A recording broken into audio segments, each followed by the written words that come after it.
উহ, কি ঝাল! কেউ পানি দাও, পানি! আরে ভাই, কেউ তো পানি দে!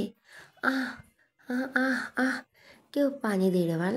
উহ, কি ঝালে মরে গেলাম গো বাবা! জালের ঠোঁট জ্বলে যাচ্ছে, চোখ থেকে অঝরে পানি ঝরছে মায়ার। সিঁড়ি বেয়ে ঝাপসা চোখে কোনোভাবে নিজের রুমের দিকে যাওয়ার চেষ্টা করছে সে। উপরে উঠে সোজা রুমের সামনে এসে দাঁড়াতেই দরজার কাছে মায়ের ডান হাত শক্ত করে চেপে ধরল কেউ। মুহূর্তের মধ্যে তাকে ভেতরে টেনে নিয়ে দরজা বন্ধ করে দিল। সেই অচেনা হাত। অন্ধকার হলেও জানালার বারান্দা ভেদ করে আসা চাঁদের আলো ঘরটিকে এক অন্যরকম রূপ দিয়েছে। মায়া স্পষ্ট দেখতে না পেলেও সেই স্পান আলো ঝাপসা ভেসে উঠেছে কৌশিকের অবয়ব। সাদা টি শার্ট গায়ে, উপরে কয়েকটা বোতাম খোলা, তার সুঠাম দেহের আভা স্পষ্ট। কিছুক্ষণ মায়ের অশ্রুসিক্ত চোখের দিকে স্থির দৃষ্টিতে তাকিয়ে থাকলো কৌশিক। মায়া নিজেকে ছাড়ানোর চেষ্টা করতেই হঠাৎ সে মায়াকে দেওয়ালের সাথে ঠেসে ধরল। এক হাত দিয়ে মায়ার দুহাত দেওয়ালে চেপে রাখলো, অন্য হাত শক্ত করে চেপে ধরলো তার কোমর। কোমরে কৌশিকের স্পর্শ পেয়ে মায়ার পুরো শরীর কেঁপে উঠল। কাঁপা কণ্ঠে অনুনয় করলো, কৌশিক ভাই, ছাড়ুন আমাকে প্লিজ। কৌশিক কোনো কথা না বলে কোমরের তার চাপ আরও বাড়িয়ে দিল। ধীরে ধীরে তার মুখ এগিয়ে এলো মায়ের ঠোঁটের দিকে। মায়া আতঙ্কিত স্বরে বলল, কৌশিক ভাই, দয়া করে আমাকে ছেড়ে দিন। কিন্তু এবার কৌশিক তার হাত নামিয়ে এনে মায়ের চুলের মুঠি ধরল, আর কোনো সুযোগ না দিয়ে তার ঠোঁট নিজের ঠোঁটে বন্দি করলো। অপ্রস্তুত মায়া প্রথমে প্রাণপণে ছাড়ানোর চেষ্টা করলো, কিন্তু কৌশিকের শক্তির কাছে তার প্রতিরোধ দুর্বল হয়ে এলো। চুম্বনের গভীরে মায়া অনুভব করলো শরীরের ভেতর কোথাও যেন ঝড় বইছে। অবচেতনই তার দুহাত উঠে গেল কৌশিকের গলায়, আঁকড়ে ধরল তাকে। মায়ের এমন প্রতিক্রিয়ায় কৌশিকও আর নিজেকে সংযত রাখতে পারল না। চুম্বনের গতি আরও তীব্র করলো। প্রায় 30 মিনিট পর মায়া ধাক্কা দিয়ে তাকে সরাতে চাইলে কৌশিক বরং আরও শক্ত করে তাকে দেওয়ালের সাথে চেপে ধরল। নিচের ঠোঁটে হালকা কামড় বসিয়ে দিল, যাতে মায়া ব্যথায় শিহরিত হয়ে উঠল। তবুও কেউ কাউকে ছাড়ল না। আরও 10 মিনিট পর মায়া জোরে ঠেলে কৌশিকের কিছুটা সরালো। কিছু মুহূর্তের মধ্যে সে আবার মায়াকে দেওয়ালের সাথে আটকে ফেলল। ঘন ঘন নিঃশ্বাস ফেলছে, চোখে অদ্ভুত তীব্রতা। মায়ার চোখ বন্ধ করতে কৌশিক তার কাঁধ থেকে জামা সরিয়ে উন্মাত্তের মতো চুম্বন করতে লাগলো। মায়ের দিকশূন্য অবস্থায় শরীর কাঁপছে, প্রতিটি নিঃশ্বাস যেন উষ্ণ আগুন হয়ে ছুঁয়ে যাচ্ছে তাকে। অদ্ভুত এক অনুভূতি মায়াকেও নাড়িয়ে দিচ্ছে। কৌশিকের উন্মাদনা যেন কায়ার ভেতরে কাঁপন তুলে দিচ্ছে। ত্বকের মাঝে গভীর চুম্বনের পর নিজের মতো করে রেখে গেল দাগ। এমন কঠিন স্পর্শে মায়া ছটফট করে উঠল ব্যথায়, চোখ বেয়ে গড়িয়ে পড়ল নোনা জল। তার নেশায় মত্ত থাকা যুবকের কোনো হুঁশ নেই সেদিকে। সে নিজের কাজে ব্যস্ত, মায়ের দেহ ব্যথা লাগছে। অথচ এমন যুবকের স্পর্শ মায়া আগে কখনো পায়নি। ছটফট করলো ছাড় পাওয়ার জন্য। মুখ দিয়ে শব্দ বের হওয়ার আগে কৌশিক কামড় বসিয়ে দিল তার গলায়। মায়া মৃদু আর্তনাদ করলো, আহ! কিন্তু শব্দটি পূর্ণ হওয়ার আগেই সেই নরমোষ্ঠকে নিজের অধরে ভাঁজে লুকিয়ে নিল কৌশিক। ঠোঁটে ঠোঁট রেখে শব্দ করে চুমু খেল সে। মায়া শিরদাঁড়া বেয়ে অদ্ভুত এক শীতল স্রোত বয়ে গেল।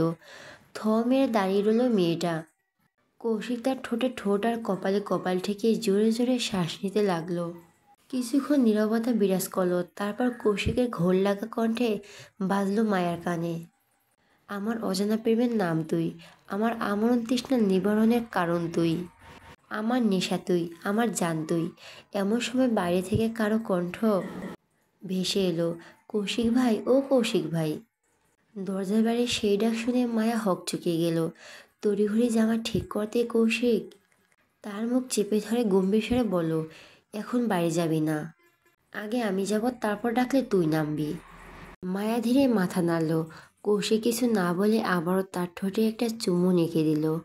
কৌশিকের গায়ে টি শার্ট ঠিক করে টেনে দরজা খুলল। দরজা খুলতে তার চোখ পড়ল তিয়াশার দিকে। তিয়াশা কৌশিকের চাচাতো বোন। আসিফ চৌধুরী ও সায়রা চৌধুরীর বড় ছেলে রোহিত চৌধুরী, আর ছোট মেয়ে তিয়াশা চৌধুরী। ছোটোখাটো কোনো ঘটনাতেই কৌশিকের পেছনে লেগে থাকে, চিৎকার করে, কৌশিক ভাই, কৌশিক ভাই। কৌশিককে দেখে তিয়াশার চোখে হঠাৎ লাজুক ভঙ্গি ফুটে উঠল। মুচকি হাসি দিয়ে সে বলল, ভাইয়া তুমি মায়াপুকে দেখেছেন? অনেকক্ষণ ধরে ডাকছি, কোথাও পেলাম না, এমনকি নিজের ঘরেও নেই। কৌশিক হালকা কেসে বলল, আমি জানি নাকি মায়া কোথায়, নিচে গিয়ে দেখ যা। তিয়াশা মুচকি এসে বলল, কৌশিক ভাই তুমিও ও আসো না আমার সঙ্গে। কৌশিক প্রথমে কিছু বলতে চাইল না, তবে শেষ পর্যন্ত সেই অস্বীকারও করতে পারল না। আর এই সুযোগে মায়া চুপচাপ তার রুম থেকে বের হয়ে গেল। কৌশিক তিয়াশার সঙ্গে নিচে হল রুমে চলে গেল। নিচে এসে তারা দেখল সবাই মরিচের ফুচকার চ্যালেঞ্জে মগ্ন। কৌশিক মনে মনে বলল, ও তাহলে এত ঝাল খেয়ে ঝাল ঝাল করে চিৎকার করার কারণ এটাই তাহলে। একটু দুষ্টুমি হাসি দিয়ে কৌশিক বলল, যাক ভালোই হয়েছে। এই সময় তিয়াশা কৌতূহল ও লাজুক ভঙ্গিতে বলল, আমাকে কিছু বললেন না কি কৌশিক ভাইয়া? কৌশিক ভুরু কুঁচকে বলল, কই না তো। তিয়াশা একটু মুচকি হাসি দিয়ে বলল, তাহলে চলো আমাদের সঙ্গে ফুচকা খাওয়ার চ্যালেঞ্জ খেলবে কৌশিক ভাইয়া? কৌশিক মনে মনে বিড়বিড় করে উঠল। সে জানতো তিয়াশার সাথে একটু কথা বললেই চেপে বসবে। কৌশিক গম্ভীর স্বরে বলল, না আমি এইসব বাচ্চাদের খেলা খেলি না, ফুচকা টুচকা আমার পছন্দ নয়। তিয়াশা হালকা লাজুক স্বরে বলল, তাহলে কি খেলতে পছন্দ করো কৌশিক ভাইয়া? কৌশিক বিড়বিড় করে বলল, তোর মায়া আপুকে গিয়ে জিজ্ঞেস কর। তিয়াশা আবার হাসলো, কিছু বললে কৌশিক ভাইয়া? কৌশিকের ঠোঁটের কোণে হালকা হাসি দিয়ে বলল, কই না তো, আমি আবার কখন কি বললাম, যা তুই খেল, আমি উপরে যাচ্ছি। এই বলে কৌশিক আর কোনো কথা না বলে এদিক ওদিক তাকানো এড়িয়ে সরাসরি নিজের রুমের দিকে চলে গেল। এতক্ষণে মায়া শাওয়ার নিয়ে পরিপাটি হয়ে নিচে এসে বসলো। সে সবার সঙ্গে আড্ডায় মগ্ন হলো। 50টা মরিচের ফুচকা চ্যালেঞ্জ জিতেও সে হাস্যোজ্জ্বল এবং প্রাণবন্ত রয়ে গেল। বহু মাস পরে সব মামাতো ভুবাতো ভাই বোনেরা একসাথে, আত্মীয়রা এক হয়েছে, ঘর ঘরে আছে আনন্দ আর উল্লাস। এবার পরিচয়টা স্পষ্ট করি, মায়া অমিতাভ পাটুরিয়া ও রুবিনা পাটুরিয়ার একমাত্র মেয়ে, মায়ার বড় মামার ছেলে কৌশিক, আশরাফ চৌধুরী ও মাহিন চৌধুরীর একমাত্র ছেলে কৌশিক নীর চৌধুরী। দীর্ঘদিন পর আজ বাড়ির সবাই একসাথে, ঘরটিতে এখন শুধু হাসি আড্ডা আর আত্মীয়তার উল্লাস। সকলের মধ্যে যে আন্তরিক বন্ধন তা বহুদিনের দূরত্বকে মুছে দিয়েছে। রাত প্রায় 11টা ছুঁই ছুঁই, চারপাশে নেমে এসেছে এক অদ্ভুত নীরবতা। বাতাসে মিশে আছে হালকা শীতলতা, যেন অচেনা কোনো হাত এসে নিঃশব্দে গায়ের উপর দিয়ে ছুঁয়ে চলে যাচ্ছে। দূর কোথাও কুকুরের ক্ষীণ ডাক সেই নীরবতাকে খানিকটা ভেঙে দেয়, কিন্তু মুহূর্তের মাধ্যমে আবার সব শান্ত হয়ে যায়। আকাশের ফাঁকা জায়গাগুলো দখল করে নিয়েছে অগণিত তারা, ঝিকিমিকি, মাঝে মাঝে কালো মেঘ এসে তাদের আড়াল করে ফেলে। গলির এক কোণে ভাঙা ল্যাম্পপোস্টের আলোতে কাঁপতে কাঁপতে জ্বলছে, যেন সেও রাতের ক্লান্তিতে ঢলে পড়তে চাইছে। এই শীতল বাতাসে ভাসছে এক অজানা অস্থিরতা, যেন কিছু ঘটতে চলছে। দূরের অন্ধকারকে যেন লুকিয়ে তাকিয়ে আছে, কিন্তু মুখ স্পষ্ট নয়। নিঃশ্বাসের শব্দ নিজের কানে ভারী শোনাচ্ছে, হৃদস্পন্দনও অজান্তে বেড়ে গেছে। বিকেলের ঘটনার ভার যেন এখনও বুকের ভেতর জমে আছে। সেই সন্ধ্যা থেকে জানালার পাশে দাঁড়িয়ে মায়া নিঃশব্দে বাইরের দিকে তাকিয়ে আছে। শীতল বাতাস এসে তার এলোমেলো চুলের গোছা মুখের উপর ছুঁড়ে দিচ্ছে, কিন্তু সে সেগুলো সরানোর চেষ্টা করছে না। চোখের পাতা ভারী, যেন অনেকক্ষণ ধরে কান্না চেপে রেখেছিল। অবশেষে কিছুটা নোনা জল গড়িয়ে পড়ল গাল বেয়ে। তার দৃষ্টি বাইরে, কিন্তু মন পড়ে আছে আগের সেই মুহূর্তগুলোতে, যখন কৌশিকের কাছে থাকার স্বপ্ন বুনত সে। প্রতিটি স্মৃতি যেন আজ তীক্ষ্ণ কাঁটার মতো বুকের ভিতর বিঁধে যাচ্ছে। আর মনে এক অদ্ভুত কষ্ট মিশ্রিত স্বরে ফিসফিস করে উঠল মায়া, ভুল হোক বা ইচ্ছে করে হোক, এটা কি করলাম আমি? এটা কি হয়ে গেল আমার সাথে? এটা তো হবার কথা ছিল না।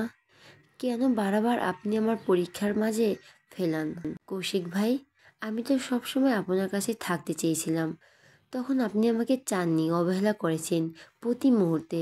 আমার দিকে তাকাতেও যেন কষ্ট হতো আপনার। আর আজ যখন আমি সব মেনে নিয়েছি, নিজেকে সরিয়ে এনেছি, এখন কেন আপনি আবার আমাকেই চাইছেন? তার গলা কেঁপে উঠল, শ্বাস যেন বুকে আটকে গেল, কিন্তু সে থামল না। আমি কি বোকা বলে আমার কাছে আসা সহজ মনে হচ্ছে? যখন ইচ্ছে হবে তখন আসবেন, যখন ইচ্ছে হবে তখন আসবেন না। নাকি ভেবেছেন আমার উপর জোর খাটানো যায় বলে আপনি এগিয়ে আসছেন? দরকার নেই কৌশিক ভাই, আমার কোনো কৌশিক ভাইয়ের দরকার নেই।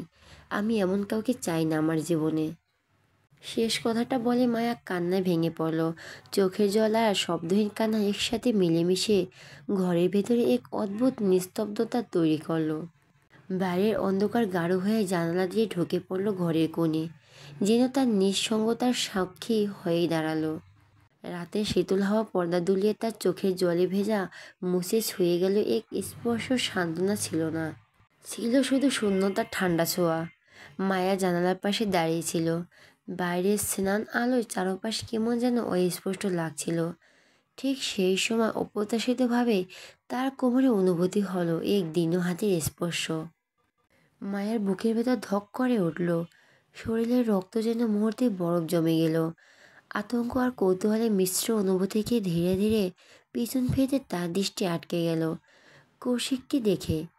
কালো রঙের ঢিলে ঢালা টি শার্টে ঢেকে থাকা ছেলেটির শরীর, মুখে অদ্ভুত এই গভীরতা, চোখে অব্যক্ত কিছু। মায়া কিছু বলার আগে কৌশিক হঠাৎ তাকে কোলে তুলে নিল। চারপাশের নীরবতা যেন এক নিমেষে ভেঙে গেল মায়ার কাঁপা কণ্ঠে। কি কি করছেন কৌশিক ভাই? নিচে নামান, আমাকে কেউ দেখে ফেলবে। আমি চাই না আমার জন্য দুই পরিবারের মধ্যে আবার কোনো ঝামেলা হোক। প্লিজ আমায় নামিয়ে দেন। কৌশিক একটাও শব্দ উচ্চারণ করল না। তার গভীর দৃষ্টি যেন মায়ার অন্তরের সব গোপন ভেদ করে ফেলছে। কোনো প্রতিক্রিয়া না পেয়ে মায়া আবার বলল, আমাকে নিচে নামান কৌশিক ভাই। আচ্ছা, আপনার কি কোনো লজ্জা নেই? গম্ভীর স্বরে কৌশিক ধীরে ধীরে উত্তর দিল, কি হয়েছে, এত চেঁচাচ্ছিস কেন? তুই জানিস না আমার এত লজ্জা টজ্জা নেই। সে এখনো মায়াকে কোলে নিয়ে দাঁড়িয়ে আছে, যেন পৃথিবী সবসময় থমকে গেছে।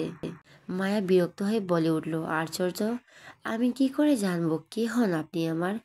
আর আমি কি বাচ্চা মেয়ে নাকি? নামান আমাকে কৌশিক ভাই। কিন্তু মায়ের কথা কোনো ভ্রুক্ষেপে নেই কৌশিকের। তার ভিতরে যেন কিছু বদলে যাচ্ছে। ঘুমান্ত দেহে আগুনের শিখা জ্বলে উঠছে, চোখে জমে উঠছে নেশার ঘন কুয়াশা। মায়া বুঝতে পারল এই চাহনি স্বাভাবিক নয়। লজ্জায় মিশে থাকার আগে চোখ নামিয়ে অনুরোধ করলো, ছাড়ুন। কিন্তু কোনো সাড়া নেই। মায়া আবার বলল, কৌশিক ভাই ছাড়ুন আমাকে, আমার খিদে পেয়েছে, আমি নিচে যাব। ভারী কণ্ঠে কৌশিক বলল, নিচে যেতে হবে না, আমি আজ তোকে যা খাওয়াবো তাতেই তোর পেট ভরে যাবে। বিস্ময় মায়া তার দিকে তাকালো, কি বলছেন এসব? আমাকে নামিয়ে দিন, আমি খেতে যাব। চোখের গভীর নেশা আরও গাঢ় করে কৌশিক আবারও বলল, নিচে যেতে হবে না, আমি যা খাওয়াবো খাবি তুই? যা খেতে হবে না তোকে, একবার খালি টেস্ট করে দেখ। আই সোয়ার, এর টেস্ট সারা জীবন তোর মুখে লেগে থাকবে। অসভ্য। মায়া কথাটা বলতে কৌশিক আর এক মিনিটও দেরি করল না। দীর্ণ হাতে মায়ার মাথা চেপে ধরে ধীরে ধীরে তাকে বিছানায় শুয়ে দিল। কৌশিক এক হাতে তার শার্টের উপরে কয়েকটা বোতাম খুলে নিল। তার বিশাল দেহের ছায়া ঢেকে গেল মায়ের কোমর অবনয়। জানালার বাইরে অন্ধকার বাতাস যেন থমকে দাঁড়ায়। কৌশিকের গভীর দৃষ্টি আটকে রইল মায়ের মুখে। ধীরে ধীরে ঝুঁকে এলো, যেন নিজের আয়ত্তে নিতে চায় সরু নরম ওষ্ঠজোড়া। প্রথমে হতভম্ব হলো মায়া, টের পেল কৌশিকের স্পর্শে আছে এক অদ্ভুত মায়াবী আকর্ষণ। তার দেহ থেকে ভেসে আসা কসুরি মোহময় সুগন্ধ মায়ের মাথা ঝিমঝিম করে তুলছে। মন প্রাণ ধীরে ধীরে হার মানছে সেই অদৃশ্য ঘড়ির কাছে। কিন্তু মুহূর্তের মধ্যে পরিস্থিতি বদলে গেল। আচমকা করিডোরে ভেসে এলো কারো ডাকার শব্দ। মায়াকে ডাকছে যেন কেউ। চমকে উঠে মায়া কৌশিককে মৃদু ধাক্কা দিয়ে উঠে দাঁড়ালো। কণ্ঠে ব্যাকুলতা, কৌশিক ভাই প্লিজ এখনই চলে যান, কেউ দেখে ফেলবে, অনেক সমস্যা হবে। কৌশিক কোনো উত্তর দিল না, শুধু গভীর দৃষ্টিতে মায়ের চোখে চোখ রাখলো।